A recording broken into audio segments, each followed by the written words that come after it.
ایک واقعہ مجھے کسی نے بتایا، آڈیو کے ذریعے میرے پاس ایک واقعہ آیا کہ کسی ایک علاقے کا ایک واقعہ ہے کہ کوئی ایک ساتھی تھے، اپنے جماعت کے ہی ساتھی تھے، ان کے گھر میں ان کی اہلیہ کی طبیعت بہت خراب ہوئی، تو دعوت کے کسی ساتھی نے ان کی مدد نہیں کی، تو وہ ساتھی علاج کے لیے کسی ہسپتال میں گئے، اور وہ ہسپتال جو ہے وہ عیسائیوں کا ہسپتال تھا، مشنری اسپتال تھا وہ۔ جب عیسائیوں کو یہ بات معلوم ہوئی کہ یہ جو شخص آیا ہے علاج کے لیے، اپنی بیوی کو لے کے آیا ہے، اس کا تعلق دعوت کے کام سے ہے، تو اس شخص نے اس عیسائیوں نے ان کا فری علاج کیا، کوئی پیسے نہیں لیے ان سے، اور وہ ٹھیک ہو کے واپس آ گیا۔ اور واپس آنے کے بعد جب وہ ہفتے واری اجتماع میں شب گزاری کی نیت سے اپنے شہر کی مرکز میں جب وہ گیا، تو وہاں پر شہر کے ساتھیوں نے ان کے ساتھ مذاق کیا، ان کا مذاق اڑایا۔ کیوں کہ ارے بھائی اتنے دن سے تم کہاں تھے، کیوں نہیں آ رہے تھے، اس بات پر ان کا مذاق بنایا۔ تو وہ ساتھی، اس ساتھی نے کسی کو جواب نہیں دیا، وہ وہاں سے اٹھا، چپ چاپ عیسائیوں کے ہسپتال میں گیا، ان کے جو ذمہ داران تھے ان سے رابطہ کیا، اور عیسائی مذہب اپنا لیا، یعنی کہ مرتد ہو گیا وہ۔ کیوں کہ ہمارے ساتھیوں نے ان کا احترام نہیں کیا، ان کی بے عزتی کی، ان کی رسوائی کی، ان کا مذاق اڑایا، بجائے اس کے ان کی مدد کرنے کے ان کا مذاق اڑایا گیا، تو وہ شخص عیسائی ہو گیا۔ اور میں ایک سچی بات بول رہا ہوں، میرے ذہن میں بھی آج سے 4-5 سال پہلے باتیں گھومتی رہتی تھیں کہ کیوں نہ میں بھی عیسائیوں کے یہاں چلا جاؤں۔ میں اپنی بات کہہ رہا ہوں، آتی تھی دماغ میں باتیں، یہ تبلیغی لوگ تو میری کوئی ہیلپ کر نہیں رہے ہیں، ان کو تو مطلب ہی نہیں ہے ان سب چیزوں سے، تو کیوں نہ میں چلا جاؤں۔ میرے والد حیات سے تھے اس وقت۔ بہرحال اللہ نے مجھے بچایا،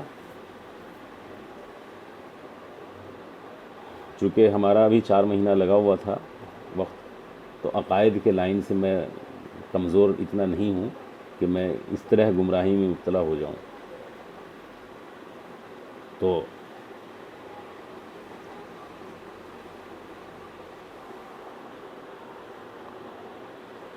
اب وہ شخص مرتد ہو گیا، ذمہ داری مرتد ہونے کی پوری اس کی ہی ہے، جو مرتد ہوا ہے انہی کی ذمہ داری ہے، چونکہ یہ سوال ان سے ہی پوچھا جائے گا کل قیامت میں۔ لیکن ہماری کیا ذمہ داری بنتی تھی ان کو روکنے سے؟ بھئی ہم نے ہی ان کو اکسایا نا، موقع میں نے فراہم کیا، میں نے اکسایا، تو کیا میری پوچھ نہیں ہوگی، میری پکڑ نہیں ہوگی، کیا مجھ سے سوال نہیں ہوگا؟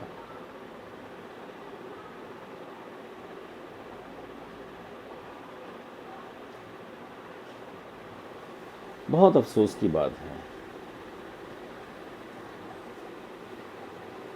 عام طور پہ میں یہ دیکھتا ہوں کہ جب ہمارے دعوت کے ساتھی جب ملاقات میں نکلتے ہیں، تو بھائی ایک لائن سے مان لو کہ 10 گھر مسلمانوں کے ہیں، تو وہ 10 گھر میں نہیں جائیں گے، وہ چن چن کے جاتے ہیں۔ تو میرا یہیں پہ سوال اٹھتا ہے کہ آپ 10 گھر میں کیوں نہیں جاتے؟ اس لیے نہیں جاتے نا کہ وہ آپ کی مخالفت کرتے ہیں، تو کیوں مخالفت کرتے ہیں؟ اس کا مطلب آپ غلط ہو یا غلط کرتے ہو، اس وجہ سے وہ مخالفت کرتے ہیں۔ تو آپ اگر غلطی کرتے ہو تو وہ آپ کی مخالفت کرتے ہیں، اس کا مطلب کیا ہے؟ اللہ نے ان کے لیے جنت نہیں بنائی ہے؟ تو آپ ان کو دعوت نہیں دیں گے؟ یہ بھید بھاؤ کیوں؟ تو بجائے اس کے کہ اپنی غلطی کو سدھارنے کے، آپ نے ان کے یہاں جانا بند کر دیا۔ تو یہ سب جو دوغلا پن ہے نا، اور یہ جو دوہرا رویہ ہے، اس کو بدلنے کی ضرورت ہے۔ میرے پیچھے لوگ پڑتے ہیں، میں کہتا میں نہیں جاؤں گا یہ جماعت میں، 4 ماہ لگا ہوا ہے نا، کوئی بات نہیں ہے، میں نہیں جاؤں گا، کیا کر لو گے؟ وہ زبردستی ہے، نہ میرے گھر سے کوئی جائے گا۔ میرا یہ کہہ دینے سے کہ میں جماعت میں نہیں جاؤں گا، کہ کیا دعوت کے کام سے ہمیں محبت نہیں ہے؟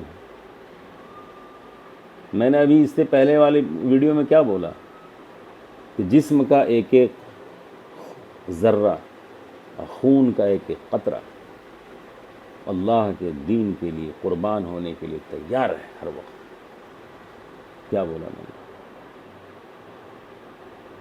آج اگر اعلان ہو جائے جہاد کا تو پہلا شہید ہونے والا شخص عمران غنی ہوگا،